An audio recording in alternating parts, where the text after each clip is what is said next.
a lot of people want to learn regulatory, but there are so many information in the website already. You actually don't need to come here to learn. And there are so many reports, so many things. We found that the best way to help the audience and also startup is number one is regulation you want to learn, but the thing is the knowledge coming from a local in-country expert is a different. You don't want the American expert tell you how to do Singapore. Should be a Singapore expert tell you how to do Singapore. So that's why we found an in-country expert. And then the second thing is case study. So we share some example, which is how to work on the regulatory thing in a particular country like that. That would be the unique, offering in terms of in-country expert with local example like that. Then you cannot find website or even ask AI about that. So that's why we want to offer these kinds of value. And we kick off with Singapore as our topic. And then eventually we will line up any other country as a future training as well. So our first series, because we are from Singapore, right? I mean the coffee group.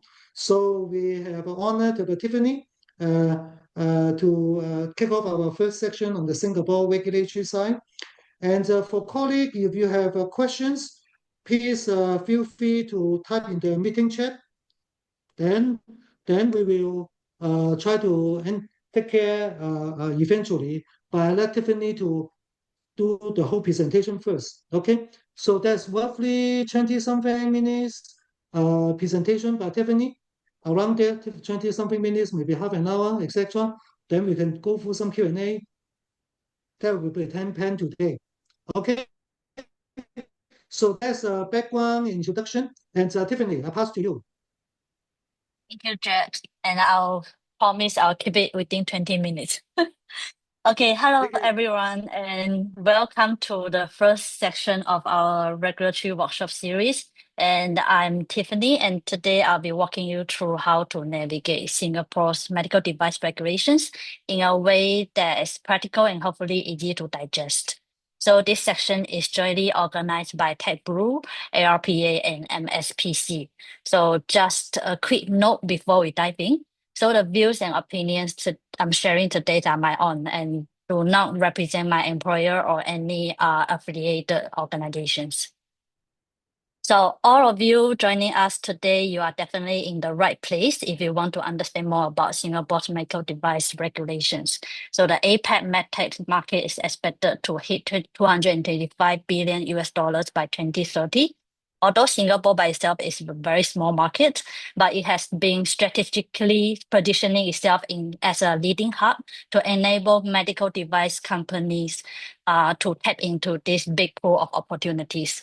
And we can see a lot of efforts made by the government. So for example, there's this ASEAN Medical Device Directive, AMDD, whereby all 10 ASEAN countries have agreed to use a common submission dossier templates format, and that can greatly streamline the regulatory review process across the region.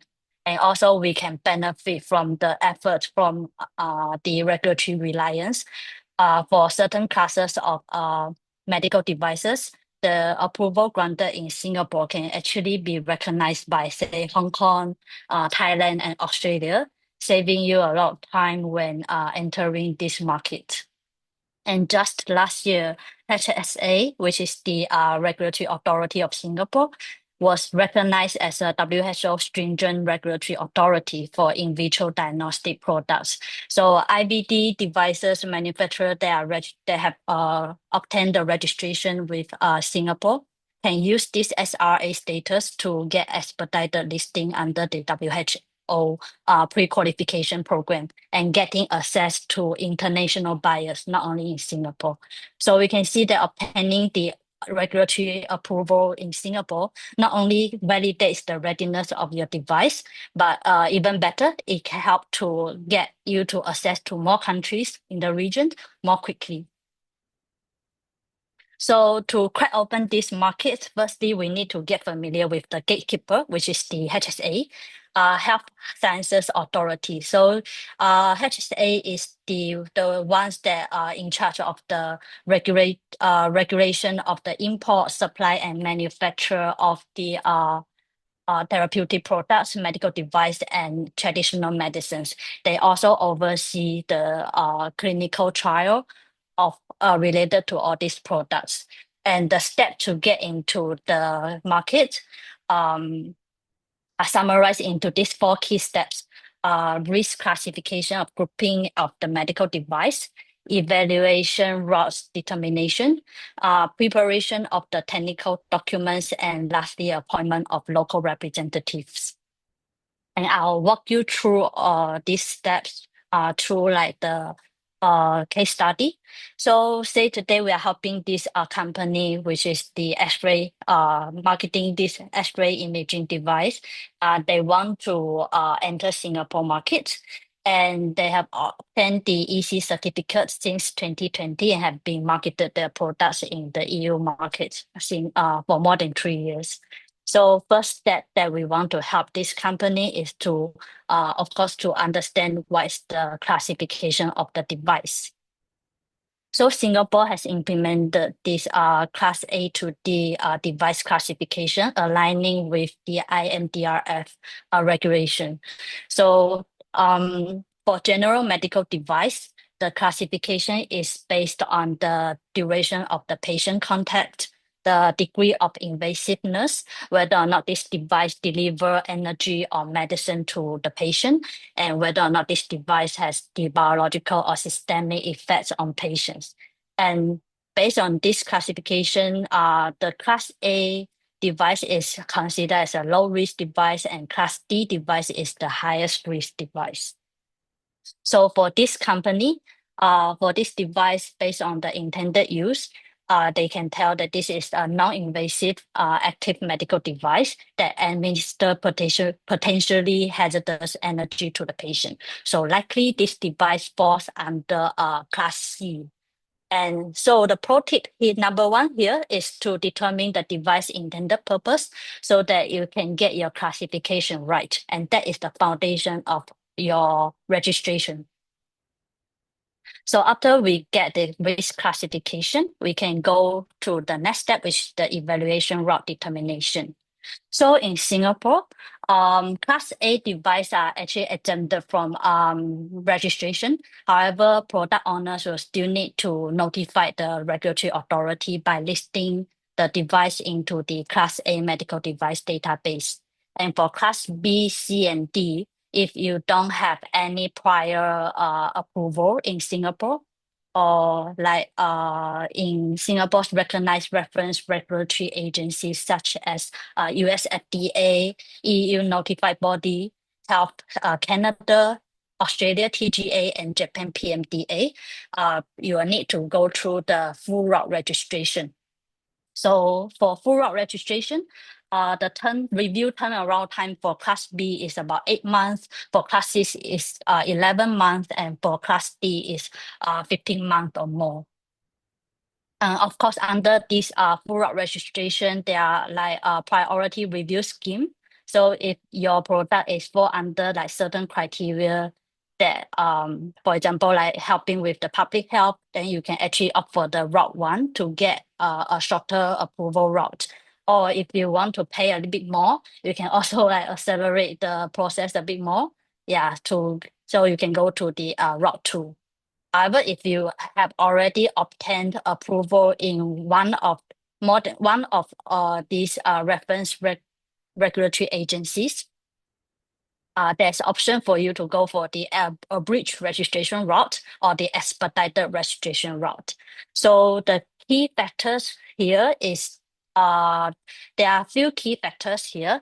The number of countries, the reference agencies approval that you have gotten, and the number of years that you have marketed this device in the reference regulatory agencies jurisdictions, and whether or not this device has any global safety issues, and whether or not there is like prior rejection or withdrawal by HSA or the reference regulatory agencies.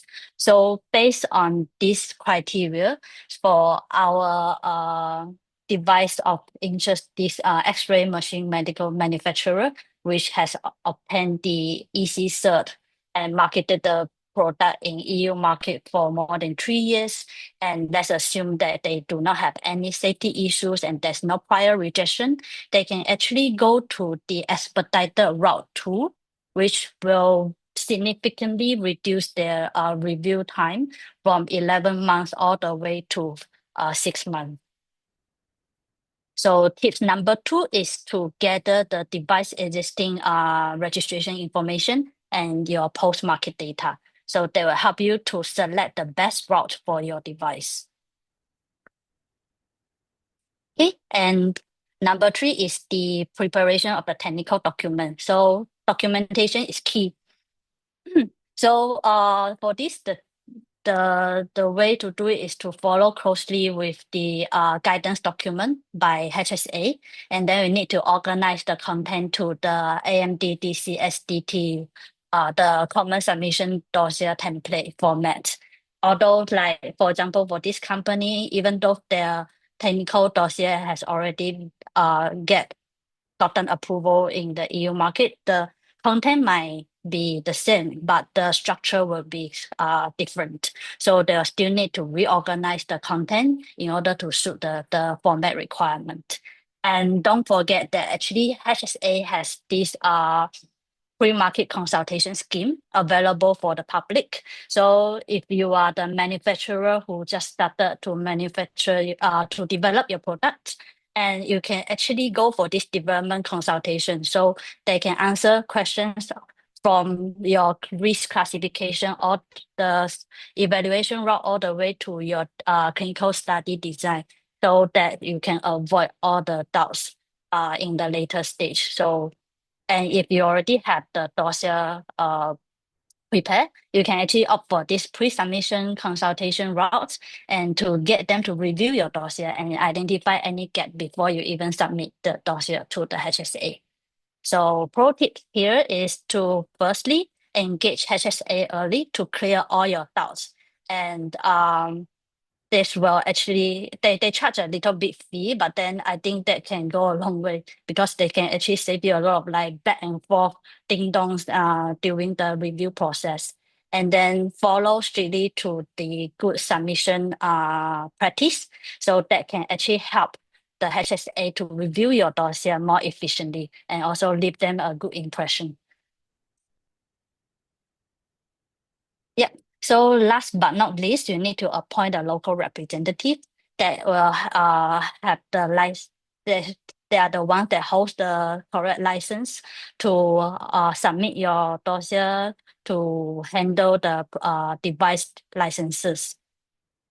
Yep. So all these license applications will actually take time. They take about 2 weeks to get. So tip number 3 will be to plan all these in parallel with your registration. So you don't need to wait another 2 weeks before you can submit your dossier to the regulatory agency. Yep. So with this study case, we go through these key steps that required for the product registration. So the key things here is like, firstly, you need to understand what is the intended use and get your classification correctly. And then with that, you can select the evaluation routes that can give you like the fastest way to get to the market, and then prepare your dossier according to the requirement and leverage on your approval in other countries to get faster approval in Singapore. And if you have any doubts or anything that you need to clarify with HSA, please engage them early so that you can make your preparation more efficiently. Yeah.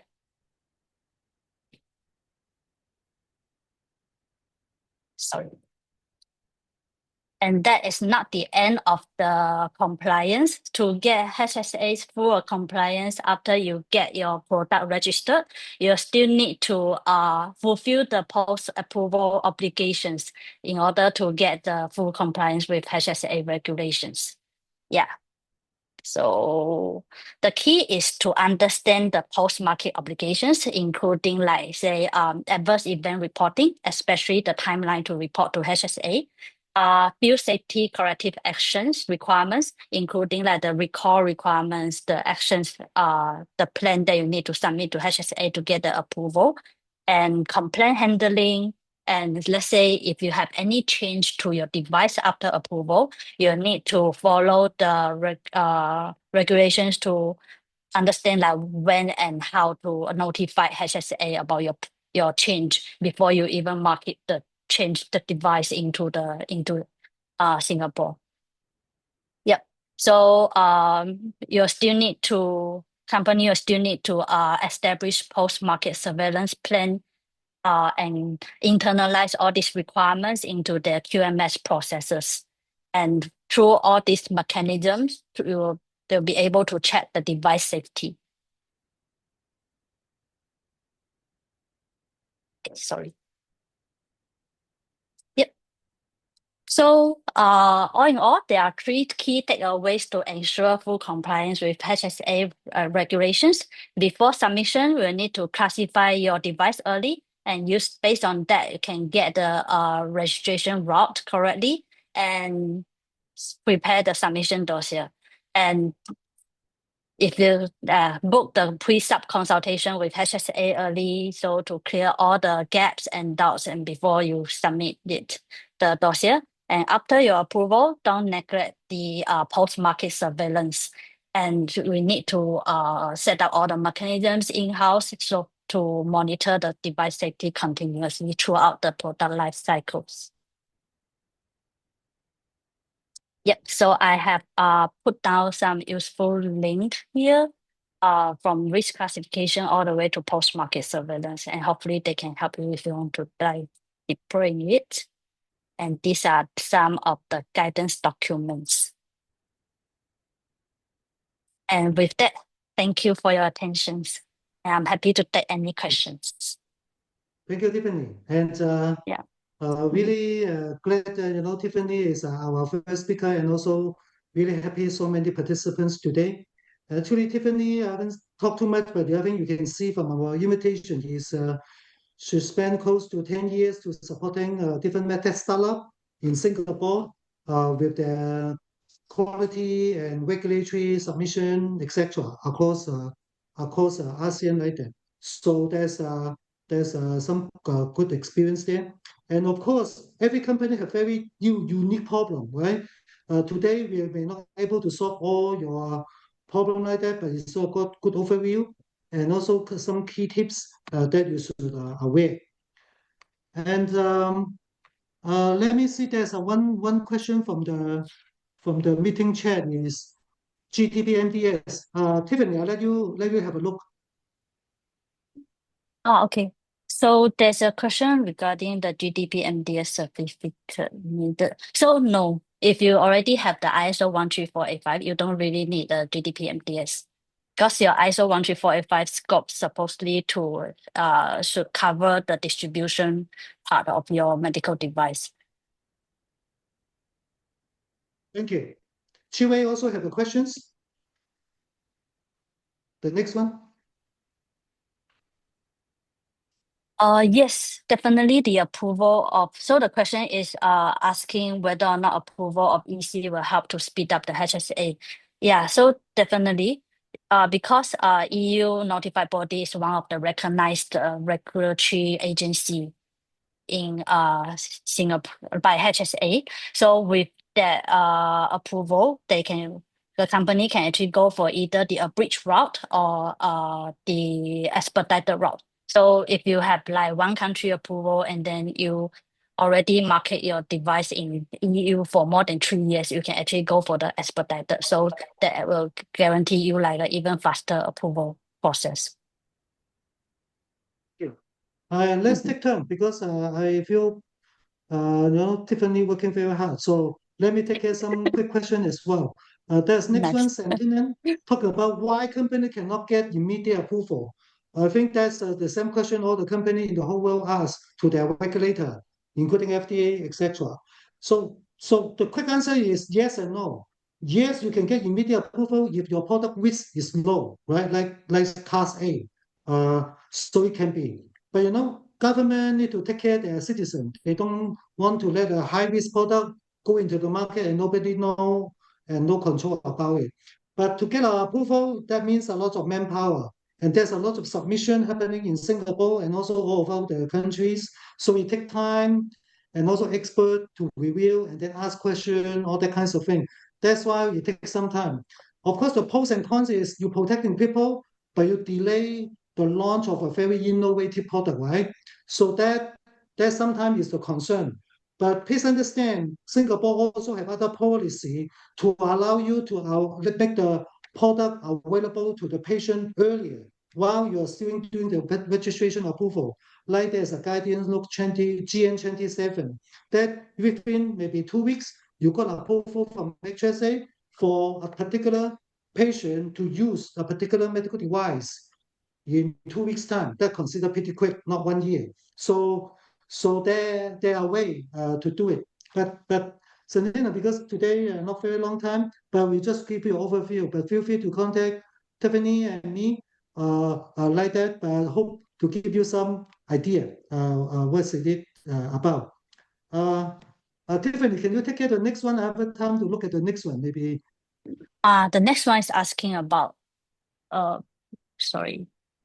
Yep, the next Share. one is asking about the share platform. Yes, you're right. The share will replace Medix in July 2025, but it's just a platform for you to submit, and actually they like reorganize like how the submission flow is being like streamlined, but then actually the guidance documents and like the requirement for submission remains. So there's no change in like what document will be required to be submitted. Thank you. And question from Mm. Andrew is Europe, right? In the Europe, they have MDD, changing to MDR and everything. And a lot of notified body are working in Europe to assist registration approval. Like getting CE mark, you only get it from notified body, like that. So a lot of like that. So I think the question is, how's going on in Singapore? Will we use notified body? The answer is yes. If you realize GDPMDS, the quality system thing, notified body are helping. Uh, uh, Regulatory approval, HSA is still doing it because I think the government want to learn how to do it rather than outsource. Uh, and sometimes Europe also faces this problem. Some notified body, I'm not sure it's recorded. I think it's recorded. But anyway, I say it is some notified body no good. And that's why, government want to under their own control. And that's why you may want to see in Europe, MDD change to MDR. One of the things is you will see much less notified body left now because there were more stringent requirement of the notified body as well. So Europe go through some pain to reduce or keeping a higher quality notified body. And that's why you see Singapore smart. They don't want to go through this pain. So they do it themselves, like that for the time being. But they still use notified body to do the quality or audit thing. So for BMTS. Okay. Pass the next question to So you, the next Tiffany. question is asking like with the transition of IVDD to IVDR for new registration submission that only have the CE IVDD approval, is it still acceptable and will be approved by HSA? So the short answer is for now, yes, still. And HSA will still review your submission dossier. It's just that with the CE-IVDD approval, you can still, once you have the CE mark, you can still get the go for the abridged or expedited routes. Okay. When we got a copy of presentation, Tiffany, you okay? We share your presentation in the PDF Yeah, format? Yeah, definitely. we will do it. No Mhm. problem. And then Andrew also mentioned if you get HSA approval, automatic approval in ASEAN. We really want to, but no, because It's not Europe, it's ASEAN. So when you got approval in Singapore, when you go Malaysia, you still need to do it again. But the good news is ASEAN still working very good.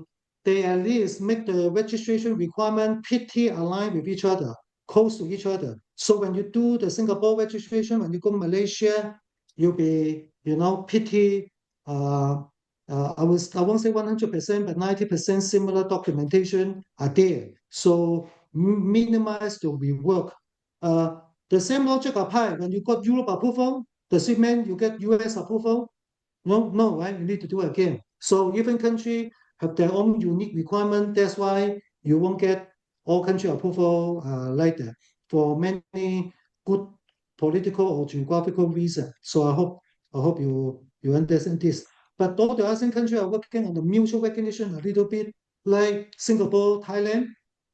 If you got approval in Singapore, when you go Thailand, they will recognize your approval and they will maybe make use of your technical dossier already approved by HSA, so they will do a quicker review.